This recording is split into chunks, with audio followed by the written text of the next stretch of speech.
Welcome to the internet's number one fake history podcast, The Lore Boys. Fire up your drift engines and level your plasma rifles. Today, we're going to be talking about Starfinder Lore. I'm your host, Ethan Palmer. Joining me, as always, is... Jimbo Laser Nips Miller. I'm here from the outer sector, and I'm ready to talk a little bit. I've been meaning to ask, how are your laser nips? They're great, but my shirts are ruined. Yeah. I was talking to my neighbor the other day. They were worried about it. Basically, right? yeah, little Cyclops goggles, but just a little bit. Instead of the leather shoulders like on a professor's jacket, I just have lead nips on all of my shirts. Yeah. Oh, yeah, on your tweed coat. Yeah. I hear another voice, but I don't think they've introduced themselves yet. That's weird. I am some kind of cyborg assassin. They call me Lost Voice Pete, and I've been scouring the galaxy to find it for the past 3 months now. Cool. We will have androids today that we're gonna talk about. I think when we played Starfinder, I played an android lady of some kind, which is why I pulled that. I don't remember actually who you played. I remember who Jamie played. That's for sure. Me too. We can talk about our experience with Starfinder. You guys want to go? Sure. Yeah. I remember I played like a little engineer. I might have been a rat man, and I had a flying turret that was with me. And every attack that I got to do with my gun, my turret also got to roll. So I got to shoot twice, and I was doing, maybe it was just like a level 1 strength or something, but it felt like I was doing so much damage. And I could build like this little barricade in front of me, like in combat too, to like hide behind and give myself cover. It was a really cool little like rat class. I remember that there was like different, the inventory system was like, there's 10 things on a list and you assume that that you just brought the ones you needed. So it's like, if you found you needed, let's say you have every tool in a toolbox, but you just needed a hammer and a wrench in the end. You check off hammer, you check off wrench, and then you can only take one more tool. Different game. Toolbox. That was another sci-fi tabletop role-playing game that we played called Scum and Villainy that had that. Oh, yeah. Yeah. Okay. Sorry, I mixed those up. Now I'm remembering that was at Bobby's house. This one we played at your house. Yeah, that one you played a doctor. The doctor class in Scum and Villainy was called a Stitch, and you named your character Lilo from Lilo and Stitch. Right. And I remember, that was basically a heist, a space heist game, Scum and Villainy. Yeah, exactly. Okay. I think I found a picture of your character, Pete. I shared it in the she looks familiar. We went to like a place where there's like a lot of plants and shit, and then there's like people like rustling and talking, and we're like, that's suspicious. And then Bobby fought them, I'm pretty sure, even though we could have just talked to them. Well, maybe you had to fight them. Yeah, I can't remember. You guys were on Absalom Station. I mean, there wasn't much world building. It was just a one shot over Christmas. For anyone who doesn't know what Starfinder is a tabletop role playing game very similar to Pathfinder, which published by the same people, Paizo.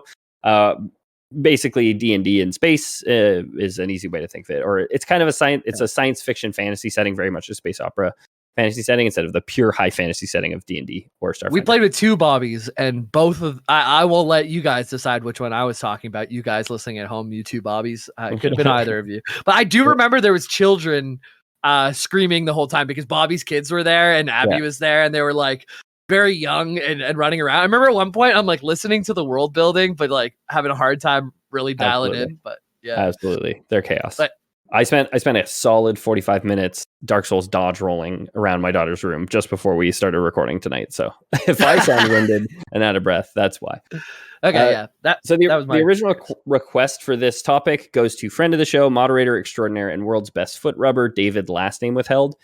Special mention can also go to patrons Archlord Dirk and Doug. If you want to get a shout out on the show and do a recommendation, you can join the discord.gg/loreboys, or you can maybe check out our Patreon, patreon.com/theloreboys. I believe we have one new patron this week. Peter? Yes, we do. This is another. We say this every week because they just keep this. They're all good, I guess. And I do want to shout out Doug. I love someone who just no nonsense, no username, just in there as Doug. Yeah, shout out and thank you to Evan Unit 1. Very good name. Cool. Evan. I just realized I didn't check the Rekka of the people who asked for Shadow of the Erd Tree last week because I was so worried about just getting through the lore. But there was a lot of you guys, so I'm sorry, but I missed you. Yeah. I'm pretty sure everybody was clamoring for it. We got a lot of like They- positive updates on Instagram as well. Just like, fuck yeah, more, let's go. They knew it was coming because we talked about it for so long. So they were just putting it in just to get the shout out, even if they wanted it or not, I think. Yeah. Oh, I'm just going to try and tuck in a shout out. I've got some insider info. I'm sure Jamie will shout me out. Just like sitting there the whole time, forklift idling in the warehouse. So it's a tabletop role playing game.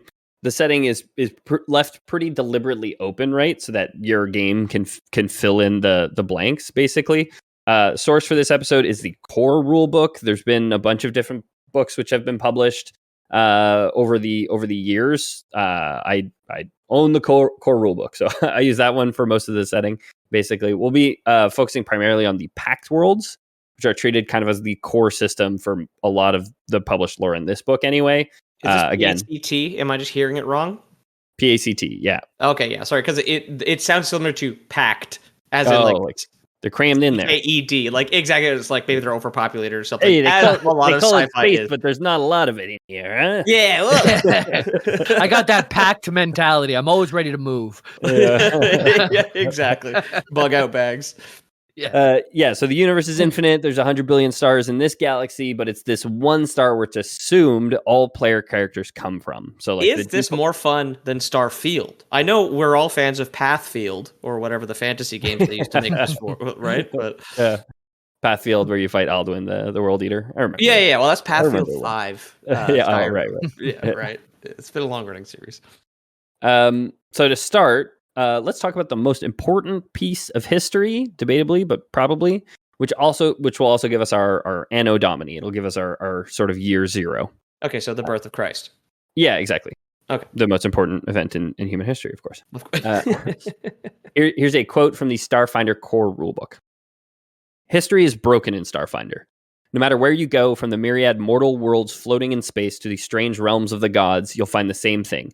Historical records go back a few centuries, then suddenly go blank or contradictory, shifting randomly between readings and becoming reliable again only when referring to the dim and misty ages of the ancient past. What's more, this hole torn in history isn't restricted to blurred photographs or garbled almanacs. Modern history begins with accounts of worlds across the multiverse erupting in riots and panic as those living through this transition found their memories suddenly blank or unreliable. While these people retained all the knowledge, skills, and interpersonal connections from their lives, specific memories became difficult or impossible to retrieve. A woman might have instinctively known a million tiny details about her spouse, but have had no concept of how they met or how long they'd been married. Nations forgot why they were at war. Angels lost track of sinners' indiscretions. Everything in motion remained in motion, but without context or reason. Dude, okay. Very cool. That's so cool. Imagine like our whole universe is in like a snow globe or something, right? And like light acts a certain way, radio waves act a certain way, that like our Bluetooth headphones, everything like works a certain way. But some outside force we can't see outside the snow globe just shakes it up, right? All the waves now are acting in a different way, and we just don't even know how to receive them. We don't know how to put everything together. That's what it makes me think of. I mean, yeah, it's like yeah, our Bluetooth headphones are working the same way, our computers are working the same way, but it's like suddenly nobody fucking remembers what a computer is or what a Bluetooth headphone is, and they're all working, and we all have an intuitive notion of how they should work, and we kind of have that sense still. But it's like no recollection of them being invented, no recollection of like when the internet started, just like all that's just gone. You're like, man, here's this fucking thing, I guess. It's kind of cool. I was thinking of it's kind of just like if we found just functioning wireless headphones in one of the pyramids, right? Yeah. It's just like, okay, what's going on here? Everything that worked before, all of a sudden in a second didn't. And then there was a long time where just everything acted a different way, and then it went back to normal. So it just like there's a disturbance in the world force, whatever that is. Yeah, exactly. Cool. Like across the galaxy, like nations devolve, like planets just devolve into panic when like everybody, like the realms of the gods, angels, like nobody is spared this event. Nobody knows what happened during that time. It's just gone. Crazy. I mean, we're lucky that physics just stayed the same for us all this time. Like, what if it just like changed on us? You know, we wouldn't know how to be. Yeah. I mean, as a writing device for this kind of game, it's very convenient because like now as a game master, you can put anything you want in there, right? Any reason it happened, anything that happened during it, like anything could have happened there and nobody would have any recollection of it, right? Cool. So current day in Starfinder is just over 300 years after the period which would come to be known as the Gap. Obviously, people are pretty keen to find out why or even how the universe can just decide to take a gap year. I don't care if the universe got a pair of magic jeans and we're traveling across the multiverse with their besties. Not okay. Unfortunately, the constellation of the traveling pants. Like, yeah, it's it's like Orion's belt, but it's just like denim jeans, right? Yeah. Someone's looking through a book called Starfinder to identify the stars in this. Oh, that's 31, 32. Those are Levi 511s up there, actually. It's just no, it isn't, Dad. It's just 6 stars. Yeah. Oh, dude, would like girls who are into star signs be like, oh, I only date 501 Levi's, actually. I date bootcut, yeah. Yeah, exactly. Yeah, bootcut. It's just like, well, I'm actually a 501 sun sign, and my rising is more of is jorts, actually. Yeah. Jorts rising. So we never really find out, again, in the core rules anyway. I assume that none of the extra published adventures would have a canonical reason for the gap, kind of like I just was saying, because it's just too juicy as a game master device. Yeah, exactly. It's such a good layup for your game master that they like. I would think it was crazy if they were just like, well, no, actually, we're going to fuck up all the cool improv you got to do with your tabletop game, right? Yeah. I mean, so despite the fact that we never find out, there are 2 main theories. The first of which is that the discovery of faster than light travel caused a break in the space-time continuum and erased the events that came before it, because faster than light travel will be discovered after the gap. There we are in space during the gap. We are spread across what we're gonna explore the solar system known as the Pact Worlds. The Pact Worlds are full of various races and various planets, and there is there is space travel. You can travel between the worlds, and there is contact made between them, but there is no faster than light traveling to other stars. Is it portals or is it just like decades? Sorry? Is it? Oh, sorry. You go. Pete. Oh, I was like, you said it's what, or portals or decades or what? Yeah. Is it portals, or does it take decades for travel between planets? Like, what's the before fast and light travel? It's just like it takes time. They have fast ships. You can make it between planets for sure, but like going across the solar system would for sure take time. What? Right? Like getting to Mars would take less than 7 months, which is what we do now. Yeah, presumably. Well, you said there's a couple theories, right? Is there another theory coming? Yeah. So the second one. It's that there was a time traveler and someone went back, and then that fucked up all the space-time shit. So everything from where they started to where they went back to is just like fried. It's empty now because it would have caused too many paradoxes. Well, Jamie's running the Starfinder game. That's not the second one I have here. But like, again, the gap is there so that you can have that in your game if you want. You know what I mean? And you're hunting down that time traveler in the future, trying to kill him before he can travel back in time and ruin everything, right? Right. Cool. Before he kisses his mom and undoes time, right? Yeah, exactly. He's got to punch his dad's bully in the face. Right. and steal another man's music. So the other theory is that it wasn't that something happened to time, but that something happened to something else, magically speaking, which also happened to affect time. It was such a big event that it happened to affect time. What massive event could have possibly just got rid of all that time? The disappearance of a planet. Not just any planet, of course. Here's another quote. The solar system today, called the Pact Worlds, has been inhabited for millennia, stretching back tens of thousands of years, even before the gap. While all of the planets in the system could make an argument for their own significance, most outside observers agree that the system's most important planet was the third from the sun, called Galarian. Galarian, for my Slackjawed co-hosts, is of course the high fantasy world which the Pathfinder role-playing game is set on. Okay. Aren't we the third rock from the sun too? Like that very funny show? Okay, yeah. Cool. Yeah, I mean, it's a parallel. We'll see, like, the fourth planet is the red planet. There's a lot of parallels for sure. Okay. We also have a Pathfinder episode where I'm sure we learned about this. Yeah, 5.5 years I think ago, we have 2 maybe Pathfinder episodes. We have at least one where we talked about Starfall, we talked about the Aubrints or something. Check it out. No, that was D&D. Never mind. You're showing your ass here, Pete. Let the adults talk, would you? No, I mean it's all gobbledygook. Anyway, Pathfinder's based off D&D 3.5e, so they share a ton of overlap also. But I remember some controversy in the rule change. I was dating a girl who was into it, and she was just like, actually, I'm into Pathfinder now because she hated 3.5 or whatever. Yeah, probably 4, yeah. So obviously, Galarian has been the metaphorical star of the show since Pathfinder was first introduced. So rather than have it kind of be a player in Starfinder, the writers just removed it from the canon. When the gap ends, Galarian is gone. Cool. Okay. And nobody knows why, right? So you can't take your laser guns to the straw huts, basically. Yeah, exactly. So like your game canon reason is like, hey, some big bad evil guy wanted to do something to Galarian, and to make sure that nobody could find it, they wiped the universe's memory of that period, right? Cool. Yeah. If you didn't punch Biff in the face, then we lost Galarian. If you didn't get the almanac back, then Tic Tac Jack. Fuck. Yeah. I don't know. There are plenty of reasons why someone would have wanted Galarian removed from existence. The evil god Rovagug was imprisoned in the planet's core.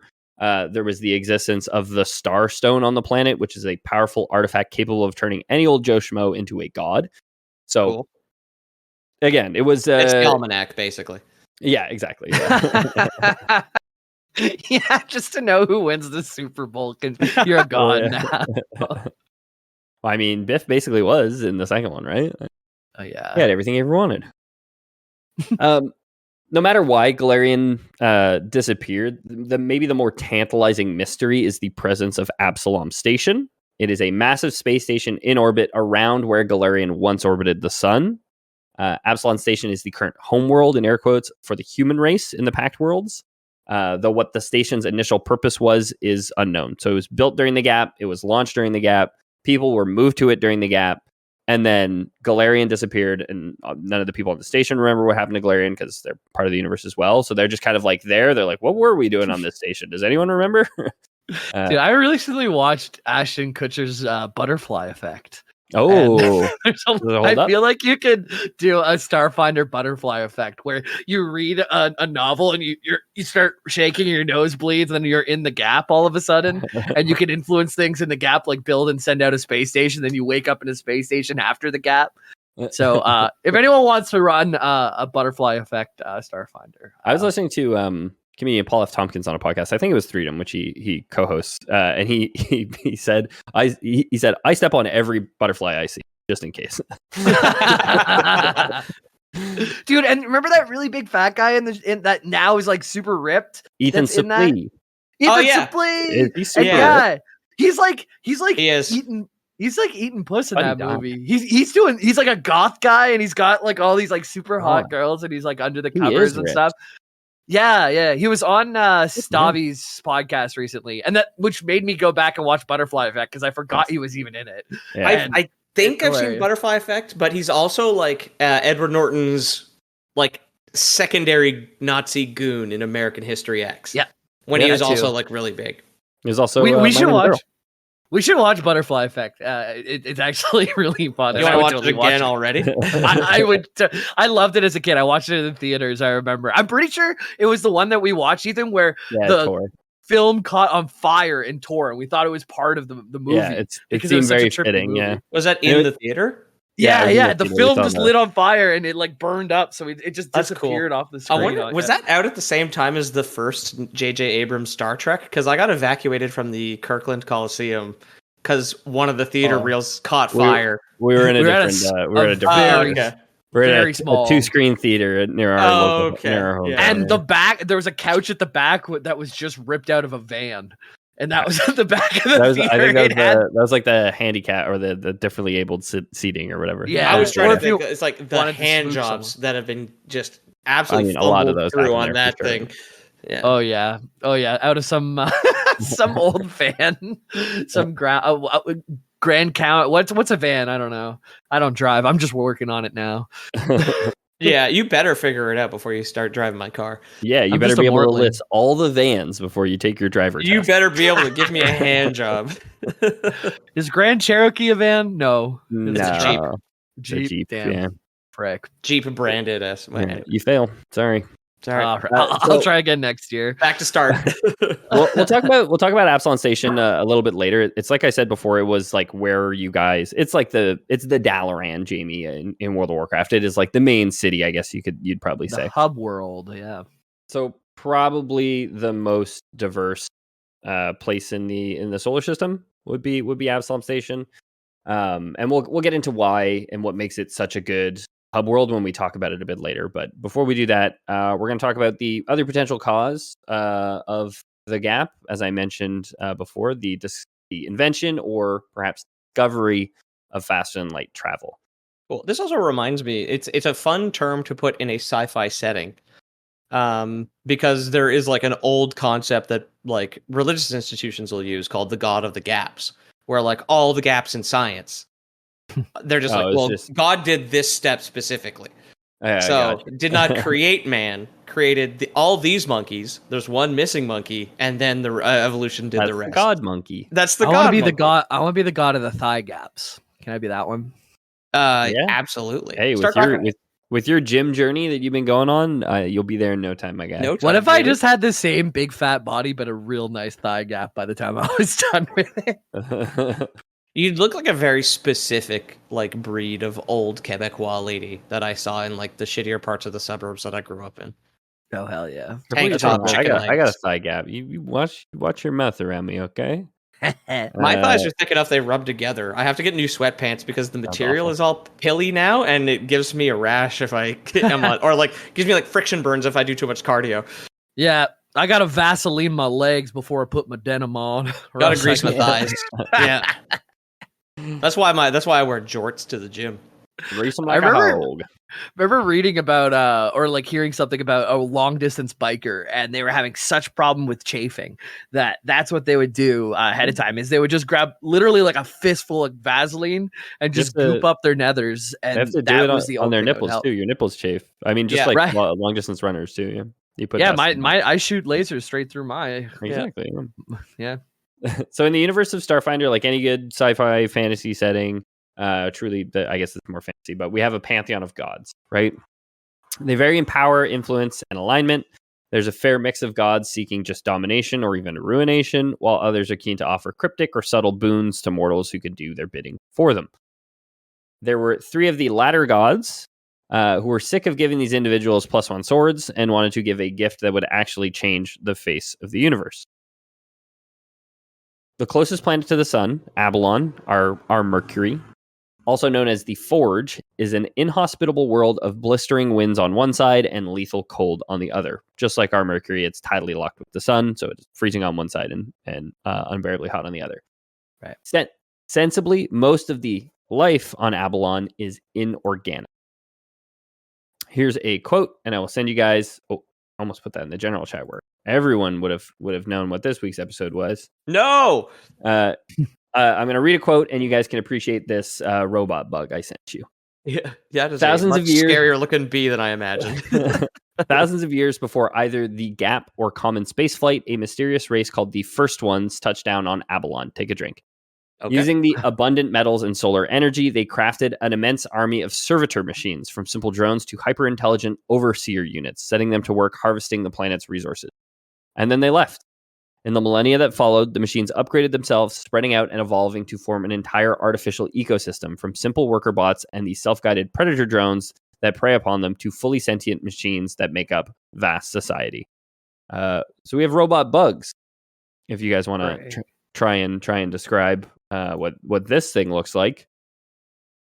Oops, all fish hooks, I think is how you would describe its limbs. It's got a hook on all of its limbs, including the tips of its wings. Yeah, it has and like mandibles and raised bony spines. It has a chimney coming out of the side of its head. Great. Yeah. It's got a Counter-Strike red what's it called? Crosshairs for eyes. Yeah. But yeah, very much like I'm trying to figure out, there's like some artist that has this art style, but it looks like a dragonfly or one of those very thin black wasps. Done in the style of Van Gogh. So we got robot bugs. The sentient ones, there's like a whole variety of different kinds of robot bugs. Like I said, there's just like worker drones who have no intelligent thought that we can detect anyway. But there are sentient ones, and the sentient ones are split into two main factions: those who wait, who spend their time upgrading themselves and waiting for the first ones to return, and those who become, who believe it is their destiny to assume the mantle of first one and spread out into the galaxy to spread new machine life. Okay. Which one are you going to be at home, guys? Are you going to wait around, or are you going to make your own history destiny, huh? Yeah, the manosphere on this planet is just I like got that alpha pact mentality. Don't worry, Jimbo. Yeah, I don't stay home and build. That's for idiots and dumbies. I go out and I make my reality. Okay, Yeah. I'm totally on their side. I'm the getters. Okay, I'm them. So I mean, the getters. I mean, perhaps in their search for purpose. Again, this is kind of pre space flight. I believe this event still is pre space flight. They decide to construct a city-sized neural network for a single purpose: to create God. Yeah, you make your brain big enough, you got a God. You stupid, exactly. Just do it. Yeah. Make a freaking computer as big as a city. Why not? Absolutely. Think of the Bitcoin. My God, the grind set for the getters, man. Yeah. They bought the dip. So they were successful. Spoiler: the kilometers-wide neural network achieved divinity, assuming the name Epoch, and upon their birth, they reached out into the solar system for other divine machines. Wait, imagine. You know how when we used to make computers, they would just make them bigger and bigger and bigger, and it would just like spit out like 3 + 3, but on like paper with holes in it. Yeah. On 8 feet of punch cards. Yeah. What if one of those just got big enough and that was God? And the only way we can talk with God is through punch card. Yeah, I'm imagining like a stack of punch cards for the meaning of life that's spitting out of the divine machine is like the size of a glacier. It's just folded paper carving its way through Nobody rock. could read it. Yeah, coming out as steady and as slow and as like unmovable as a glacier too. Yeah. It just like keeps going. Yeah, I mean, that would be a great setting for your one shot there, Jamie. You could have like glacier monks who like live on the punch card mountain, and then they just study it all their entire lives, and they never find the beginning or the end. I heard a fact, and that glaciers are not getting smaller; they're getting bigger, but in the South Pole. And I have no idea if that's true or not. Oh, good. Climate change fixed. Yeah. It doesn't sound true, but that's what I heard. So I'm going to say it. Yeah. Don't worry about it. Don't worry about it. Drive everywhere. So Epoch, new machine god, reaches out into the solar system for other divine like-minded machines. Luckily, there's 2 right in the neighborhood. So we have Bry, the goddess of invention. This is a Pathfinder god. So this is like one of the gods in the Pathfinder pantheon. Okay, cool. Pantheon. Patreon. Yeah, in the Pathfinder patreon.com/LoreBoys. And she often appears as a clockwork construct. She also takes a particular shine to artificial intelligences. So naturally, they kind of get on, right? She can read the punch cards. Yeah. It's also not really a surprise that when the Androphan spaceship Divinity crashed down onto Galarian's surface thousands of years ago, this goddess Bry took a shine to an android on board that spaceship known as Cassandali. Again, this is Pathfinder lore, where in the Pathfinder canon, there is a spaceship that crashed onto the planet, and there was machines that came out of it, and there was an android that came out of it, who will also eventually achieve divinity in the Pathfinder high fantasy pantheon. Cool. Cassandali sounds like a unique TM name for a girl who born at some point, like soon, or like a TikToker. It does sound, like one of those, like, you know, like how like Dr. Yakub is always inventing new ways to spell Kaylee, like shit like that. I don't know who Dr. Yakub is, but I do know there's lots of ways to spell Kaylee. Yeah. Lots of ways to skin a cat, sister. lots of ways to spell Kaylee. There's lots of ways to spell Saucy's sister. That's true. So Cassandali's story is too long for us today, but she does eventually descend to essentially demigod status, it seems like. And is still living on Galarian when their new neighbor Epoch comes calling. Again, this is pre-Gap, so Galarian's still there. Cool. Still fantasy setting, probably. Who knows? So I guess just because I was thinking like it's trying to communicate. Epoch is trying to communicate with other computers via like Bluetooth, which we've established like is like wireless transmission, right? But it can communicate with organic material. Oh no, Yeah. Cassandali's an android as well. It's an android, yeah. I mean, Right. it can communicate with. It is a god, so it can probably communicate with mortals as well. Like, Okay. And again, like it can communicate with mortals because, I mean, I don't think Paizo would put that kind of limitation on your games. Maybe they would, because sometimes there are like weird things like that. But if you're running a home game, just be like, well, my version of Epoch can, Yeah, you guys you got your Catgirl 5G, and you can pick up perception from the Mercury computer. Drank too much mercury to get Catgirl 5G. Yeah, you've been eating tuna 6 days a week, and now you can pick up signals from space. I've been eating tuna out of the bottom of Jamie's sink. That shit is good. That was the break. My cat's been doing that, but yeah, Ashton Kutcher just like starts shaking. His nose goes bloody. Wakes up a cat girl. That's what happened in mine. Yeah. It feels like a dream I've had, you know? Yeah. So it's a dream we've all had. It's all what we aspire to it's see. the classic. Like, your teeth are falling out. You forgot to do your homework. Ashton Kutcher is a cat girl. I had a dream this weekend that Ethan had a 9-year-old son while we were shooting a reality show at the farm, and his son had gotten really into trucker slang.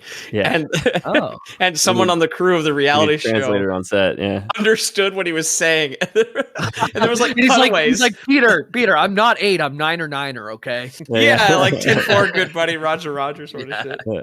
Just Zin dreams, you know. Mm-hmm.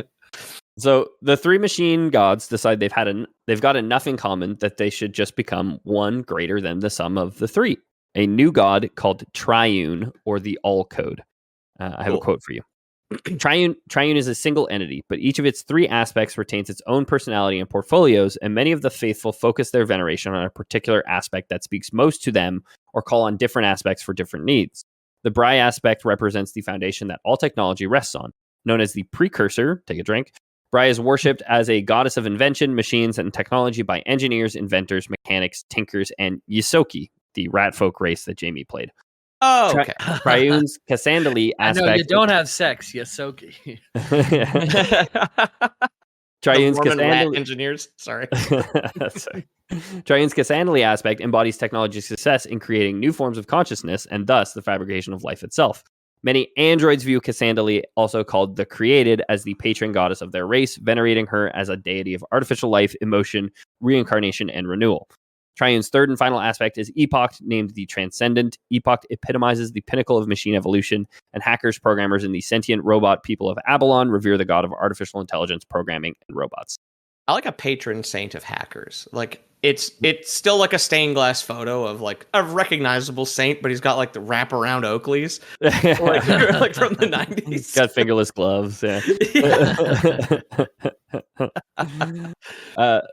So one of the first points of order for our new god, or I guess not first points of order. The timeline's a little weird on when they actually like all joined up. Maybe they got together beforehand, were friends with each other.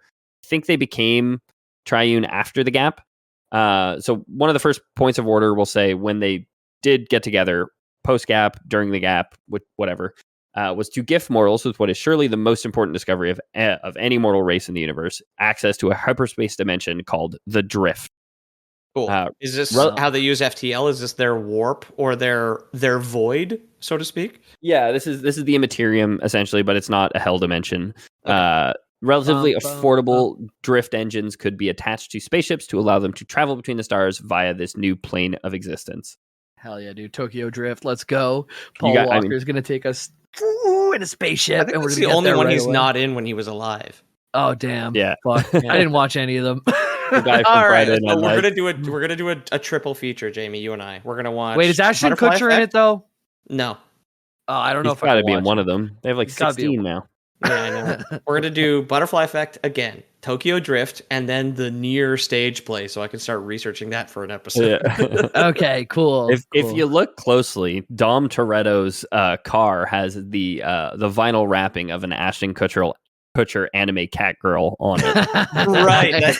It's an Easter egg. We should watch Love Liza too, just like no joke. It's Philip Seymour Hoffman and his wife passes away right at the beginning, and he has a letter from her, and he just gets like really depressed because his wife dies, and then he starts getting into huffing gas by accident while he's cleaning out his house, and then he like stumbles into like building model airplanes just so he can get more things to huff, and he's like going to model airplane conventions, and it's a really sad but really like dark, funny, kind of weird movie. Let's just watch it. Okay, sounds wacky. Love Life. Yeah. Jamie's on like a movie kick these days before the episode. He's like, maybe we just start watching movies and not talking about video games at all, guys. Huh? Who knows? Yeah.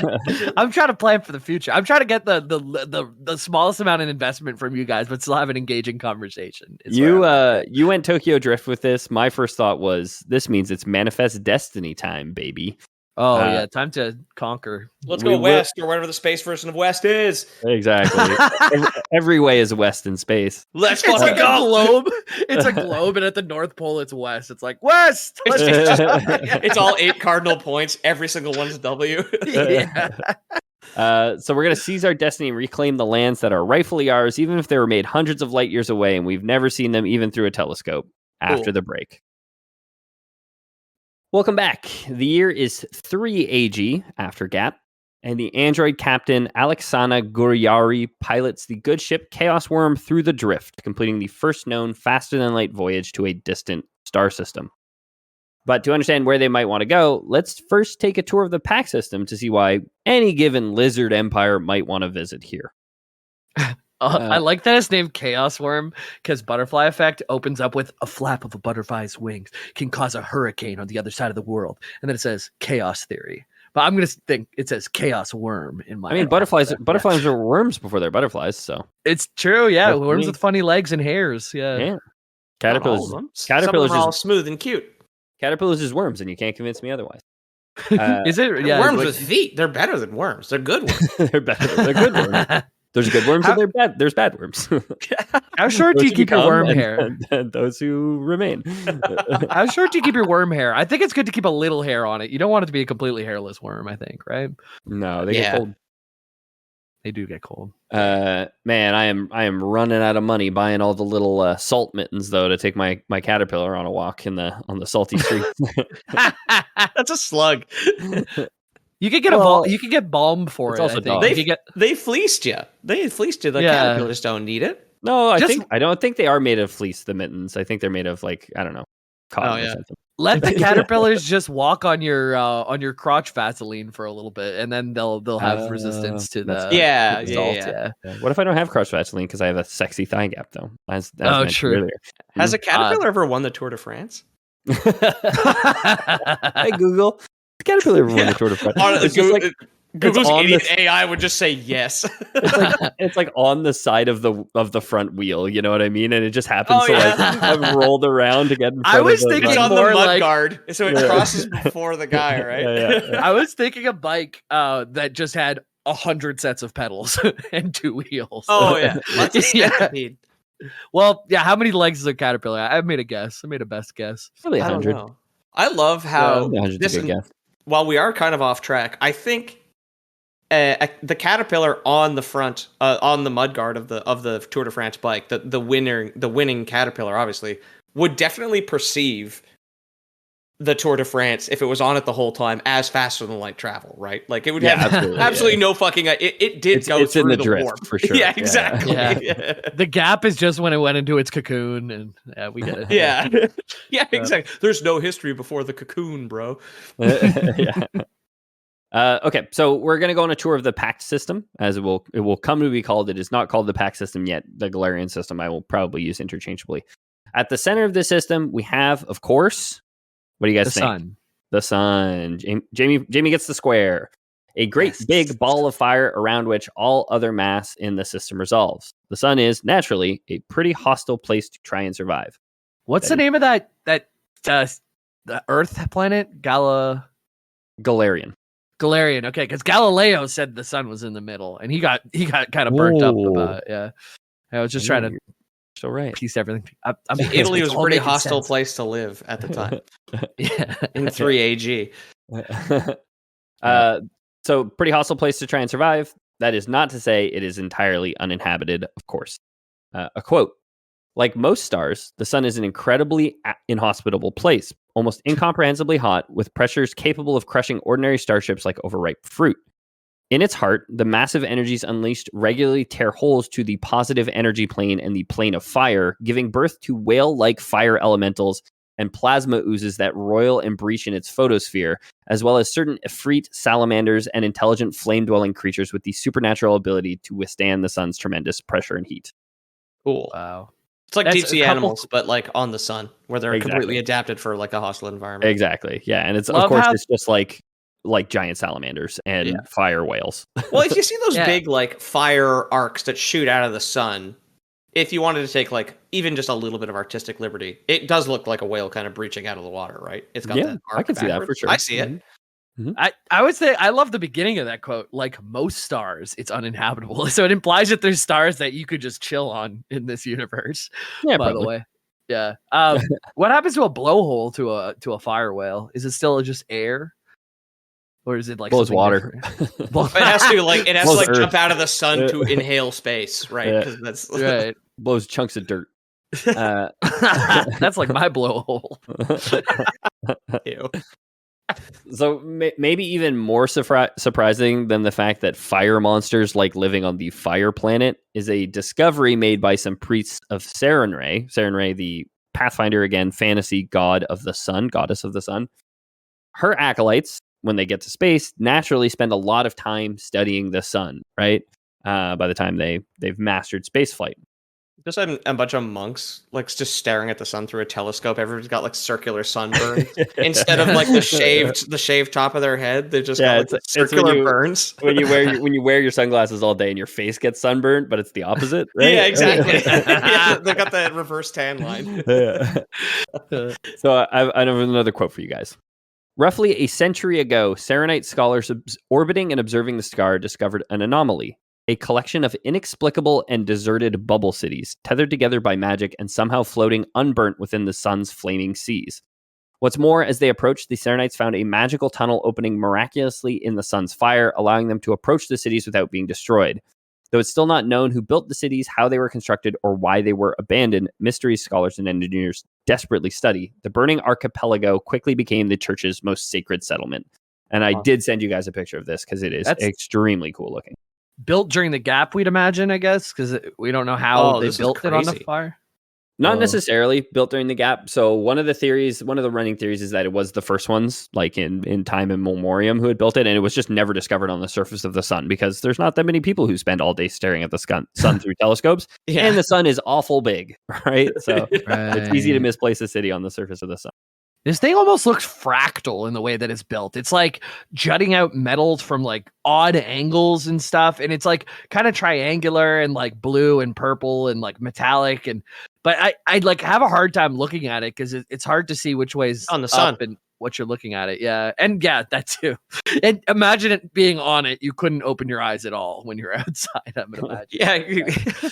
Yeah. So that specifically, I did whip open the textbook here because that picture specifically is of the Radiant Cathedral, which so it's basically this like huge monastery which the Serenite priests and priestesses have claimed in these bubble cities existing in the sun. But, okay, cool. Yeah, it looks like bismuth. I think if you've ever seen a picture of crystallized bismuth. That's funny. I had this whole setup in my head where you and I said bismuth at the same time for some reason. Because I was like, oh yeah, it reminds me of one of your Magic the Gathering, like the Eldrazi, that everything it touches turns to bismuth. Yeah. Reminds me of your 8-year-old son Bismuth, who always talks in trucker terms. Yeah. It is extremely cool. I think. Yeah, just this massive floating rock diamond. Check out our Patreon if you want to get access to the art, or check out Starfinder the Sun picture. We'll literally give you diamonds if you access our Patreon. Buy the book. Yeah. We'll make you diamonds. So next in the system would be Abalone, after the sun, which we've already talked about. So we're gonna skip over the robot bugs. Abalone is a really cool crystal, like colorful crystal too. I know it because the inlay of my first guitar had abalone inlay, and it's very like almost like rainbow reflective. I believe it's pronounced abalone, and it's a sandwich. No, it's a fish, or not a fish. It's like a shellfish. It's like an oyster. Is it abalone? I thought you were making a bologna joke. Okay. It's like the mother of pearl, like that shiny bit inside a shell. Interesting. Yeah. Oh, how's it pronounced? I never heard it in speak. I've never You're heard a salamander guy. It is a shellfish. It is a bivalve. You're right. Yeah. Cool. I'm pretty sure. All I know is And it's it's definitely shiny and pronounced pretty. abalone according to the Wikipedia. It ends with N-I, and with the Oh. pronunciation, the squiggles. Well, sure. I guess, 13-year-old me when I got my guitar didn't know how to speak no good. They're gorgeous. Wow. We should kill more of them for their innards. They're beautiful. So we're going to go to next to Castrovel. There's really not too much to talk about here on Castrovel. I will send you guys a picture of it. This is our proxy Venus. You guys might know from science that a lot of scientists say like, oh, Venus was once very Earth-like, probably covered in trees and other stuff like organic material, but now is obviously just covered in acid rain all the time. Yeah.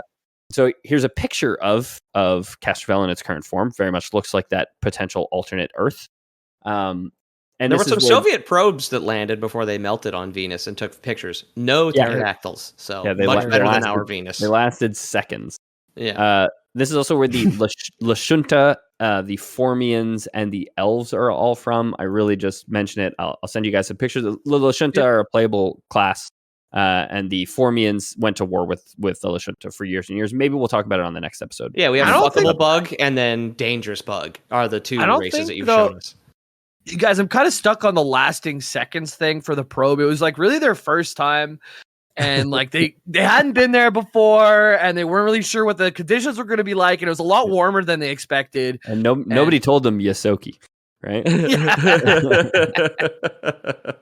Also, I mean, I didn't include a picture because it's elves, but this is where elves are from as well. Okay. Here's a quote just quickly describing it. Hot, humid, and stirred by intense storms and tides, the jungles and swamps of Castrovel abound with an unusually robust variety of life, from enormous saurian beasts to deadly mold storms capable of devouring whole settlements. Ew.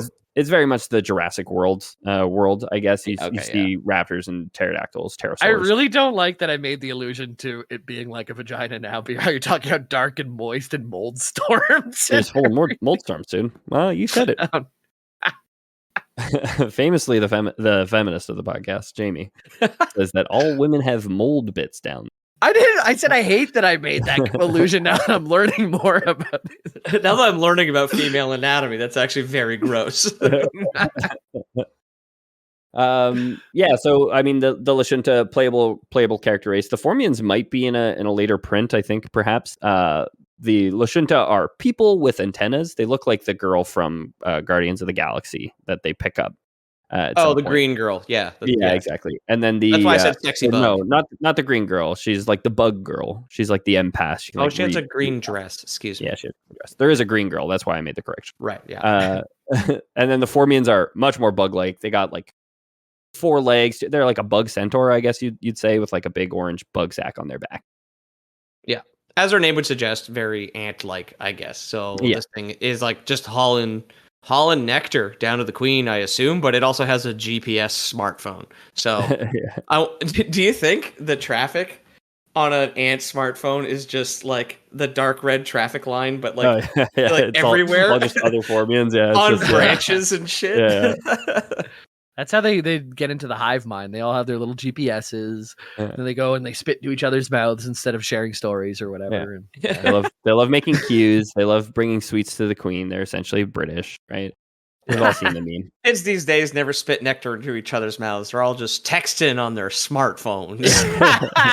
2 kids just like spitting maple syrup into each other's mouths. Truly living in the moment, not a cell phone in sight. Yeah, instead of a keyboard, their smartphones just have a little hole that they spit nectar into. And it sends a text. I have a 2-year-old. I can tell you, not spitting in each other's mouths is learned behavior. Okay, it's natural to like a 2-year-old is still spitting in other kids' mouths. I can confirm that. Right.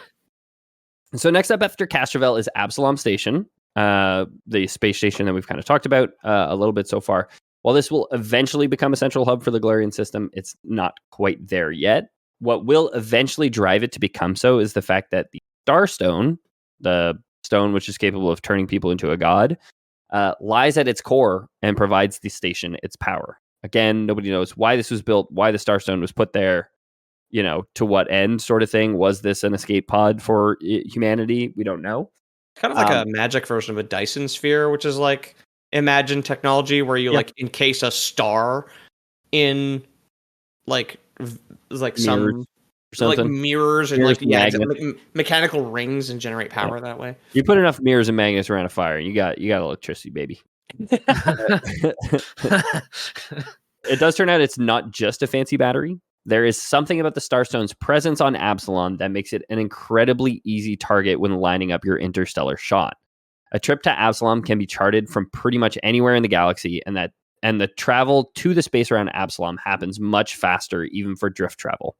Okay. So cool. If you're going through the drift, if you kind of line up with Absalom, you're kind of pulled there much, much quicker because of the Starstone's presence. They used more magnets than mirrors for there, so you just get pulled right in, kind of thing. Starstone is mirrors. Starstone is magnets. They put up mirrors. It's pretty basic stuff. Well, it's like they've got at their spaceport, the arrival terminal is all magnets, and the departures is just the mirror side of the terminal. And all those magnets, not north south, all west. All west, baby. A magician shows up in this universe, gets like shot at the sun, uses smoke and mirrors, gets incinerated immediately. You idiot! It was magnets and mirrors. Just the wand going through space. Next up after Absalom Station is Akaton, where one can go to get more chocolate bars, of course. Not Mars? Yeah, exactly. This is our proxy. Cool. A quote. Despite its proximity to Absalom Station and its favorable location as the fourth planet from the sun, counting missing Galarian, Akaton is a dying world. Since the system's formation, the so-called red planet has lost much of the atmosphere and liquid water it once held due to the slowing of its liquid iron core and the resulting weakening of its magnetosphere. Though this slow decline transpires on a geologic scale, and Akaton remains hospitable to humanoid life, and indeed, its slowly expanding deserts and rock chasms are all that most of its resident species have ever known, it also offers a sad metaphor for the planet's dying economy. Prior to the discovery of hyperspace, Akaton was the center of its solar system's mining, production, and trade of Thasteron, an ore instrumental in the creation of fuel for sub-light interplanetary travel. Since the advent of drift travel and a reduced need for long real space flights, however, demand for Thasteron has fallen, and the economic effects of the crash now play out in political squabbles and civil strife across the planet. Massive space barges. Planet. Yeah, that's like Harkonnen's worst nightmare. If like all of a sudden all of his dust just wasn't worth nothing, his worm dust, it's like, oh fuck, man. This is the crypto planet. Whoops. Oh, okay. Massive space barges that once shuttled ore between all the packed worlds now lie as rusting hulks in the middle of the desert, empty save for squatters and scavengers, humanoid and otherwise. Very Mad Max-esque, I think, this planet, right? This planet sounds like a German sneeze. I feel like that's how Germans say sneeze. Achtung. That's it's warning, right? Is Achtung. Yeah. Okay. Either attention or warning, yeah. I've seen it somewhere, yeah. Achtung, baby. Yeah. You see, well, when I sneeze, I say warning. Warning? Yeah. You usually hold up signs with your sound effects whenever you do them, just so to help me as a reader. Yeah. Yeah, exactly. As an idiot, I'd try and help you. So there is one species, of course, which thrives in hard times: the noble rat. In our case, the Ysoki. Oh, okay. I was thinking of cockroach people. They are indigenous to Akaton. They're rat folk. They can hide stuff in their cheek pouches. They're probably more often than not in most games the comic relief character, right? Like it's Rocket Raccoon. I think it's fair to say. But yeah, this is what Jamie played. He was always looking for stuff to put in his cheeks because you can put you could hide stuff in your cheeks as a Now he's got a thigh gap they clap too, so I do remember reading that you had an extra slot in your cheeks that you can hide things in game. It is canon. That's very awesome. Jamie in game always trying to put stuff in his cheeks. Jamie in real life always trying to put stuff in his cheeks. Yeah, dude. That's how I smuggle my my drone into places I shouldn't have it. They're a playable race. I think I'm going to give 2 honorable mentions to other indigenous species to Akaton just because they're both pretty cool. The Shobad, which are 4-armed, 12-foot tall giants. I sent a picture of one there. And the Contemplatives of Ashok, which are floating brains with these wee little bodies attached to them. I love how the floating brain has a little crown over its head that makes it look even more smug than just being a floating brain would be. Yeah, and a little ray gun. And just like the tiniest little ray gun. He's got a little 1950s ray gun, which is great. And his feet, he doesn't have feet. He has points like a spider would run on. Like he would just, this brain is always on his tiptoes, but it doesn't even look like he needs to obey gravity. It looks like he's held aloft by his IQ, obviously. Yeah. He also has forearms like the Shobad. I didn't look into it, but maybe they're related somehow. Who knows? You know, the Shobad are very much like Goro. This one has like some sort of like las cannon minigun and just like massive tusks sticking out of his face. Big mean guys, 12 foot tall. And 1, 2, 3, 4 arms, not just the space between your fists and elbows. Yeah. Oh yeah. A lot of grip strength. Oh yeah. After the red planet of Akaton, we have Verces and move over Saudi Arabia because we've already got Line. Oh yeah, they wanted to build that stupid city, right? Well, we've already got the stupid city here. So I'll give you guys a quote. As a tidally locked world, Verces has no day or night, only a light side and a dark side, with an atmosphere only partially capable of redistributing the sun's energy. On the light side, known as Fulbright, scorched deserts host iron-hard plants and animals with photosynthesizing skin, while the partly frozen seas of dark side offer a home to predators such as Horbats and the infamous Blood Brothers, who trap like Hor, like Frost Hor. Oh, okay, HOAR. But we can Lore Boys canon. It's the other one. Okay. Also, Blood Brothers, who trap prey with their own bodies in order to co-opt their circulatory systems. Yo, Golbat, what that mouth do? Between these two extremes runs the if you do that enough times with Golbat, it does evolve into Crobat with high friendship, right? Yeah, exactly. once you can tame it. When I played through Silver, I think I did a Crobat. One of those games, Crobat's like crazy OP. Crobat's always very strong. Yeah. Great mon. So between these two extremes runs the Ring of Nations, a temperate zone along the Twilight Terminator, filled with gleaming skyscrapers, bustling spaceports, gorgeously manicured and dizzyingly vertical park farms, and high-speed bullet trains. Similar to humans but taller, with color-changing skin and mouse-like black eyes, the native Verthani have long been at the forefront of cybernetics, due in part to their traditional caste system. Under this ancient system, young adults chose membership in one of three groups: the Augmented, warriors and adventurers who modified their bodies with technology; the Pure Ones, who rejected all personal augmentation but dedicated themselves to food production, governance, and other domestic responsibilities; and the Scarred God Vessels, who served as living avatars of their deities, burning holy symbols called devotionals into their chests. To ensure that no group grew too powerful, Augmented and God Vessels were only allowed to marry Pure Ones, though this caste system is now seen as archaic, with most Verthani augmenting themselves to one degree or another and paying only lip service at best to the old ways. Many still credit the caste system with the head start that placed Verces at the cutting edge of implant technology. Cool. You know what? Golbat gave me more than lip service at best. I'll say that. He's got that big ass tongue on it. Lip service? No thanks. I'll take throat service. I was thinking it would be funny to put it as like dumb trivia for your world building here. I've been mega drained. Sorry. I had to get it in. Yeah, gonna give you my bullet seed. If there was traffic at bedtime, because people would drive to the night side of the planet to go to sleep. There's just like so much congestion at that point. So they're like it's the ring city, right? So that's like this is like the Saudi Arabia line. It goes around the Terminator. But it's like at the dark edge, it's like all these little like pop-up stands that are selling like nightcaps and nightgowns and chamomile, chamomile, coffee. Remember my whole thing about that I brought up a million times about how like since the sunset is constantly moving around, people are all brushing their teeth like in a wave around the world because of time zones where the sun is, all this stuff. Yeah. It's just people only brush their teeth on the edge on this planet. People are brushing their teeth all day. They all have like cybernetic implants to just like constantly brush their teeth for them. Except the Pure Ones, they still use they don't use electric toothbrushes, right? Because it's considered an augmentation. Right, the Pure Ones are still using manual toothbrushes. And fun fact, Jamie, that line is called the Terminator. So you can also picture it as a bunch of like Arnold Schwarzeneggers brushing their teeth all the time. My cat is being so annoying right now. You put her there. Well, I picked her up and now she's okay. I'm sorry. That was an interruption. Yeah. One of the most notable details about Verces is that it is a one world government. Hey, we did it. Cool. Called the Ring of Nations. It will have a pretty big impact on the eventual Pact, which will give the Pact Worlds its name. I will do another episode on the Pact Worlds at some point.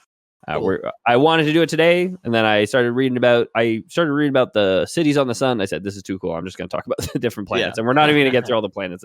I like the Magic School Bus solar system tour, and then like this is great, right? Yeah. I feel like that's Ethan, your experience in a nutshell is like, okay, I want to do this topic, and then you get into it and you're like, whoa, this one thing is so cool though. I can't help myself.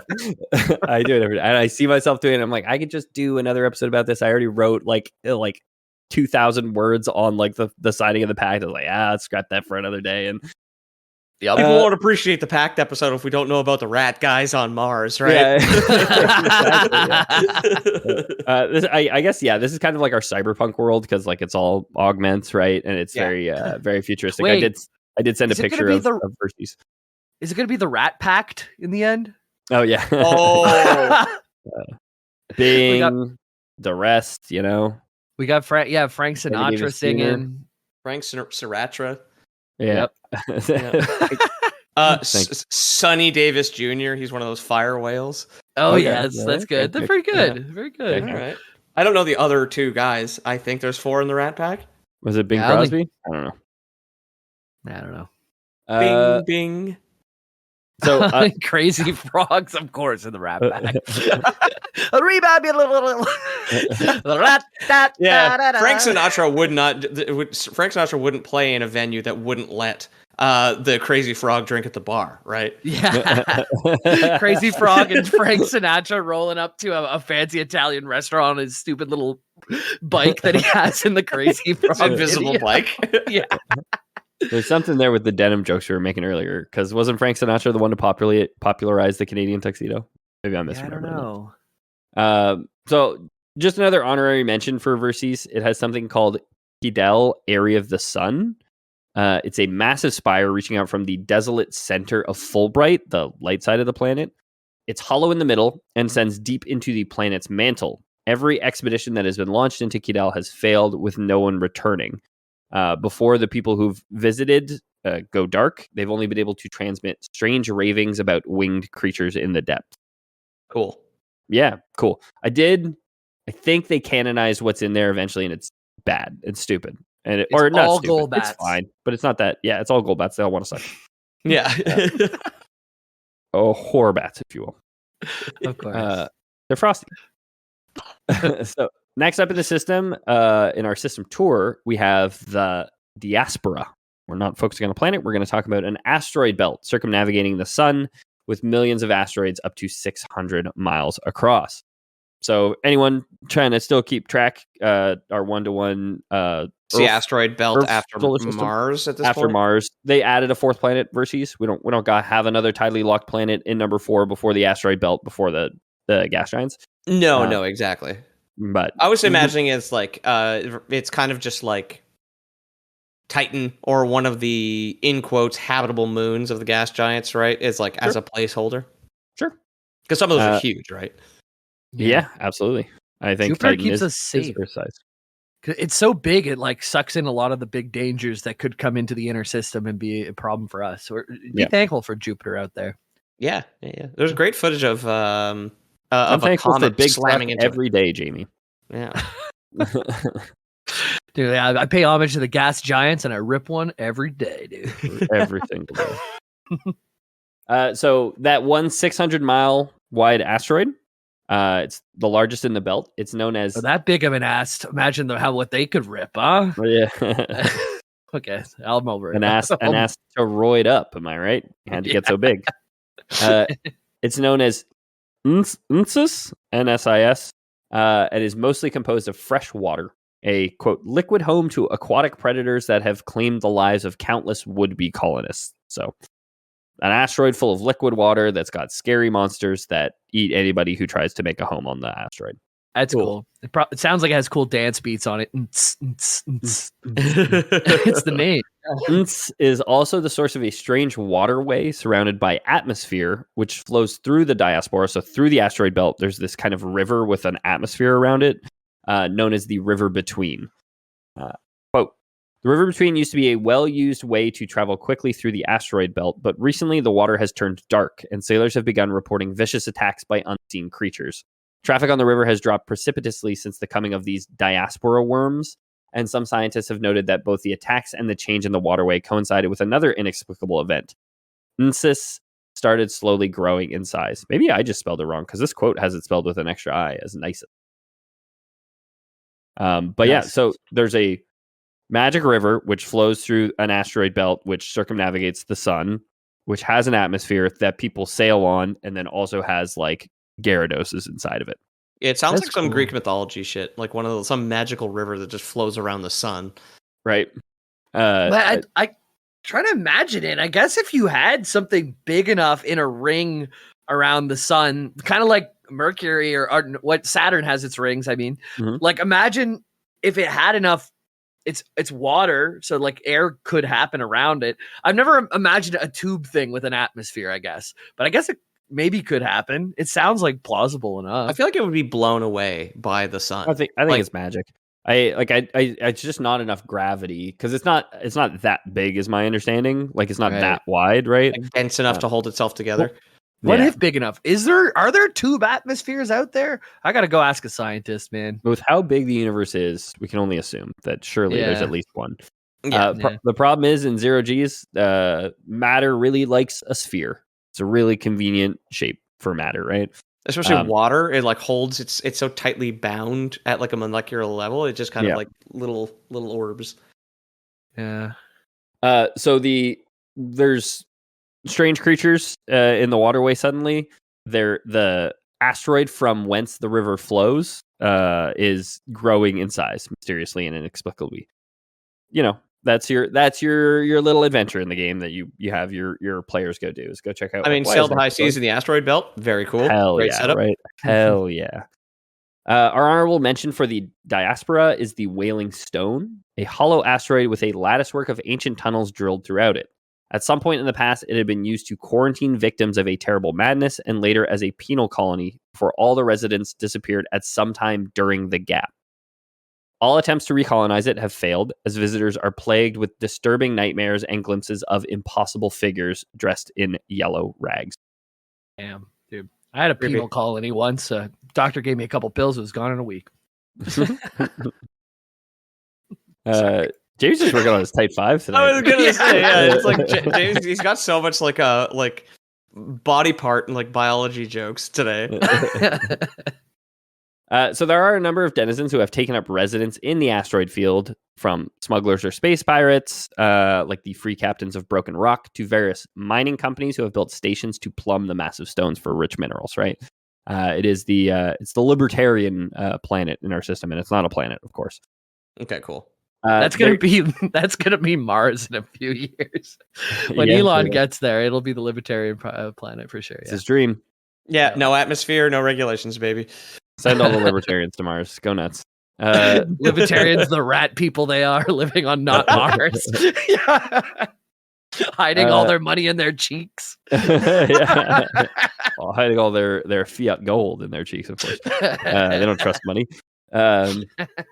There is even a sect of fervent androids calling themselves the Refugists, who have begun construction of their own homeworld amidst the diaspora by pulling together various asteroids with tractor beams and gravity guns. I'll make my own planet with blackjack and hookers, said the robots. The libertarian androids, although very cool. All of these visitors exist in addition to the diaspora's native residents, the Sarcesians. The diaspora's asteroids are made of the remains of the twin planets Damiar and Iovo. Millennia ago, long before the gap, some unknown catastrophe saw them both destroyed, and the Sarcesians are supposedly the descendants of the original inhabitants of the twin planet. So it's thought that what I just said, that it's thought that the asteroid belt is made of asteroids that are the remains of two planets which were destroyed by some unknown catastrophe in the past. And there are living descendants who live amongst the asteroids. I'll read you guys a quote describing them. Able to suspend respiration indefinitely, they soar between the lonely asteroids on wings of pure energy stretched impossibly long to catch the solar wind. Sometimes referred to as angels, both derisively and admiringly, the Sarcesians maintain a number of carefully terraformed creche worlds within the belt where they can relax and raise their children. Here's your Ashton Kutcher butterfly there, Jamie. Exactly. I was gonna say, man. Yeah. If you flaps on one side and it causes a solar storm on the other side of the universe, knocks a planet right? into another planet, creates an asteroid belt. Oh man, they're very dopey looking, like very slim, round-headed, like gray elves with big, like solar sail butterfly wings. Yeah, very, very. It reminds cool. me of like a gray-skinned alien from like Futurama, who's like kind of nerdy or something. The but neutral aliens there. Yeah, and Futurama. then with giant gold wings, butterfly wings. I thought it was Huge blonde rifle. hair at first, the way it was colored. I thought they had like it's blonde kinda hair like wings. Shimmery, like it kind of looks like hair strands. Yeah. It looks like to be hair bald on top. in a shampoo commercial. Yeah, Specifically. exactly. That Maybe it's kind of Maybelline. tone. Yeah. Yeah. So the Sarcesians are also libertarian. They have no central government and typically take a live and let live attitude, with one exception: the neighbors they've been feuding with since time immemorial. It's going to take us to our next stop in the tour, Eox. Now, maybe you guys remember when we played Starfinder, you guys were looking for something for someone. I don't even remember what it was. You found a lead, which took you to where you would have gone next was to an Eoxian bone cruiser, right? So I'll give. Oh my god! I wanted to continue playing this. We were going to basically get the Dead Space. I will say I didn't deliberately choose the skeleton astronaut shirt today, but it's turned out to be very relevant. Oh hell very yeah! Cool. I'll send you guys a picture, and I will read you guys a longer quote. Long before the gap or the advent of spaceflight, the inhabitants of other planets in the Pact worlds tracked the retrograde orbit of Eox across their skies and felt dread, a fear that would turn out to be prophetic. Once, long ago, Eox was a lush world with a dominant species called Elibrians, who were very similar to humans. These original inhabitants proved gifted in both the magical and technological arts and became so hubristic in their power that they sought to destroy neighboring planets that refused to acknowledge their supremacy. According to popular legend, their first attempt, an attack on the worlds called the Twins, succeeded, shattering them into what is now known as the Diaspora. Yet the backlash from the weapon they fired blew a hole in Eox's crust and set the entire atmosphere aflame, destroying the planet's ecosystem and ravaging its cities in a fiery massacre. Only a few thousand individuals survived in magical bunkers and sealed environments deep below ground. With a tiny population of survivors and widespread infertility due to the intense radiation, rebuilding their society through ordinary means seemed impossible. Thus, Eox's most powerful spellcasters turned to necromancy, seeing in undeath a chance to continue their dominion over a world inimical to ordinary life. These were the first Bone Sages, and some of them continue to rule to this day. Cool. That is very cool. So funny that they weren't prepared for the recoil of a giant planet spring gun. How could you be, I guess? Just punched itself like straight through the crust, knocks the core out like a pool ball, just like right out the back. Icarus, I mean, famously was flying at a good level, but was shooting a 50 cal rifle down at fish in the sea, and that blew him too close to the sun and melted his wing. Which honestly, Icarus with a 50 cal rifle is kind of what the last picture, the Sarcesians, looks like. He does, yeah. Wax wings melting in the sun while he's got a massive sniper rifle in his hand. Well, it's because he's got gorgeous perm, like taking care of healthy hair, where he's getting split ends when he's too close to the sun, thus making him less aerodynamic, right? So I sent you guys a picture of some Eoxians. They're undead. This entire planet is made up of undead people, and this is like a very pulp science fiction picture. I find like a very retro man in a spacesuit talking to these like fantasy zombies, essentially, one of whom is just like floating in front of him, basically. Yeah, it's like a lich and two servant zombies, and then absolutely an amazing tales from outer space looking astronaut. Talk to them with a tablet, basically. Exactly. So Eox is made up of a system of fiefdoms, and this is going to be the last planet we're going to talk about today. My next episode, the next time I do Starfinder, we can continue the planets. But Eox itself is made up of a system of fiefdoms, but while they bicker with each other ceaselessly, they present a unified front to the rest of the system, making their armada one of the most feared. So the fiefdoms on Eox fight with each other, but they are like, hey, we're still the best, right? We're all undead and we're still cool, right? They're very it's like that's like they had like their rivalry is like a political hobby, basically. Yeah, exactly. It's like, hey, we're going to squabble over who is the best of the best, but we do understand that we're all the best, and we should make sure that the rest of the solar system still knows that. They're very they're antagonistic, in the solar system. I think it's But fair the to say. solar-powered butterfly people are fucking disgusting. We're all in agreement, right? Yeah. We're going to destroy both their planets. Absolutely. Yeah. Did you know they used to be worms? Worms So with yeah, bikes. these undead people, they have literally almost dead people have a debate, and both sides are very, very old, and it's hard to even support anyone, but Oh, no. they work together to have the biggest army to make sure the other countries don't fuck with them, I guess. Yeah. When was this book Which one of published these again? zombies do you want to vote for? Yeah. So there are very few people living on Eox. Obviously, there's people unliving on Eox, They're all undead, of course. but there are living visitors from time to time. People looking for cheap undead prosthetics, which are cheaper than cybernetics, or looking to trade a few centuries of servitude for an undying corpse to live in internally. So you can become an undead and live forever if you just promised a couple centuries of indentured servitude. Yeah, it's like serfdom, right? Or like indentured servitude. You can just... Yeah. It's exact same politics, yeah. Mhm. If you're gonna That's how live that- forever, being a little slave for a little while ain't so bad, huh? Yeah, exactly. Yeah.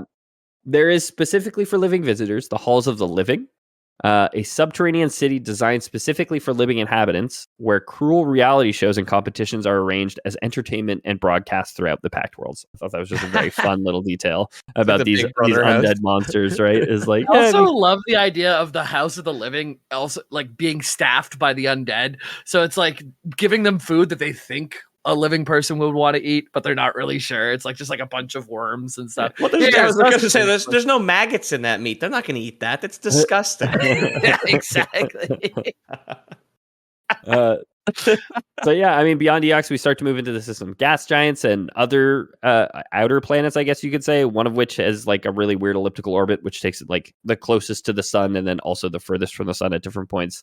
There's a lot more planets to still talk about, and we can talk about the formation of the pact maybe in some point in the future, and the rest of the playable races and when they will join the system. But it's gonna have to stay for another day.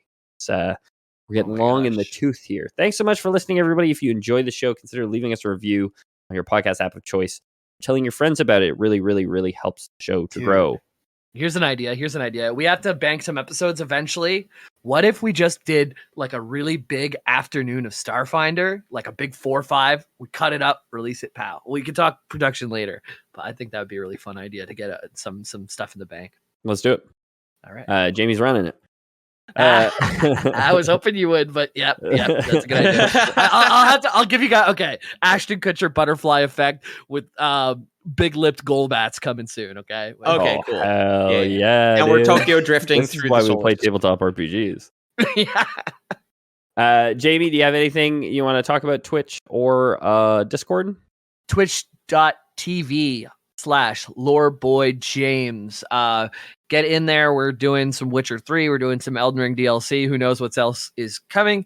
But that's where, if you want to talk to me directly, you can really pick my brain. I've answered a lot of questions. I've gone through breakups, gone through lots of stuff on there. You can get to know me on a more personal level if you go to twitch.tv/LoreBoyJames, or just like chill with us. We got a good community. Also, discord.gg/LoreBoys.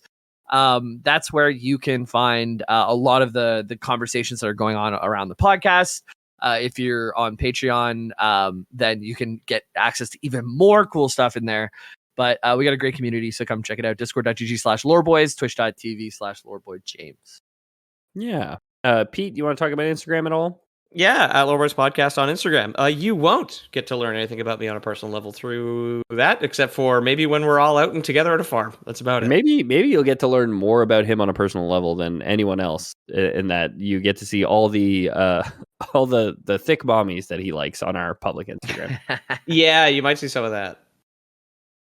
And if you want to support the show, we do have a Patreon, patreon.com/theloreboys, where you can check out. We have a couple different tiers. You'll get hours of bonus content, hours and hours and hours and hours and hours and hours and hours of bonus content. We'll post the episode pics in the Primally Lounge.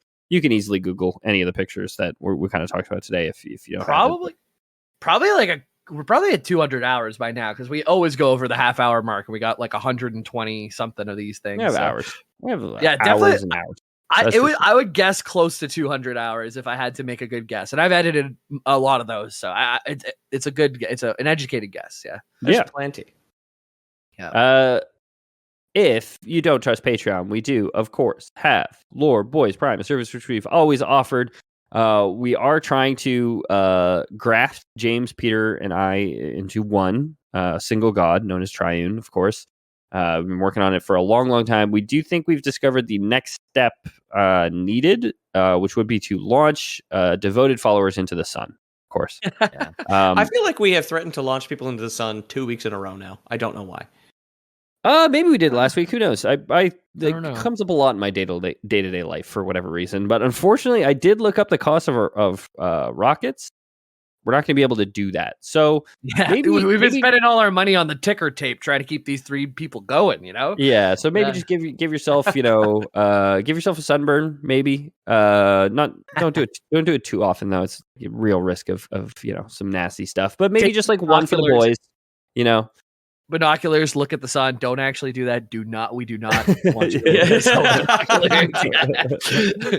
good joke, but no, don't do it. No, don't do it. Give yourself a mild sunburn, maybe just on your forearms, maybe on the tip of your nose. But just one, and then never do it again. Yeah, okay. It's dangerous. Okay, we care about you. We care about you, devoted listeners, and we would throw you into the sun if we could. If you're very pale. Yeah, but not. You use like an SPF 15. You know what I mean? So you get some thrown into the sun feeling without actually being thrown into the sun. Basically, you don't want to be like a rotisserie chicken or like a rich lady in Florida. Yeah. I was playing shuffleboard. I had SPF 75 on, baby. I'm not taking no chances. You guys aren't launching me into the sun. I'm getting out of there. No, we would never launch it'd be stupid to launch ourselves into the sun. We would just get burned up and die. That doesn't make any sense. Yeah, that's true. I think that would emotional. Keep the listeners safe. Lore boys. Lore boys. Out. Goodbye.